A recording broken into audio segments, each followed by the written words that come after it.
പോലീസിനെ കബളിപ്പിച്ച് മുങ്ങാൻ POCSO case പ്രതിയായ മുഹമ്മദ് നാഫി കണ്ടെത്തിയ മാർഗമാണ് ആത്മഹത്യാക്കുറിപ്പ്. ഇതിനായി ചെയ്തു കൂട്ടിയത് ഇങ്ങനെയൊക്കെ: ബേപ്പൂർ കടപ്പുറത്തെത്തി ആത്മഹത്യാക്കുറിപ്പും വസ്ത്രങ്ങളും അടങ്ങിയ ബാഗ് ഉപേക്ഷിച്ചു. പിന്നാലെ സ്ഥലത്ത് നിന്ന് കടന്നു.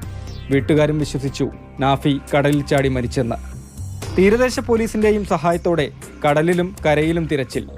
കടലിൽ കാണപ്പെട്ട 8 അജ്ഞാത മൃതദേഹങ്ങൾ പരിശോധിച്ചു. ഒളിവിൽ പോയതിനു ശേഷം വീട്ടുകാരുമായി മുഹമ്മദ് നാഫി ബന്ധപ്പെട്ടിരുന്നില്ല. 2 മാസമിപ്പുറം ആലപ്പുഴയിൽ നിന്നാണ് പ്രതിയെ പോലീസ് പിടികൂടിയത്.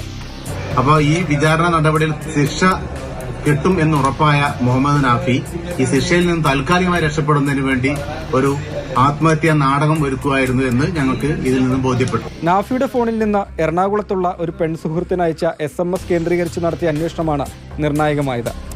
പ്രതിയെ കോടതിയിൽ ഹാജരാക്കി റിമാൻഡ് ചെയ്തു. നാഫി പ്രതിയായ പോക്സോ കേസിന്റെ വിചാരണ പെരിന്തൽമണ്ണ കോടതിയിൽ അന്തിമഘട്ടത്തിലാണ്.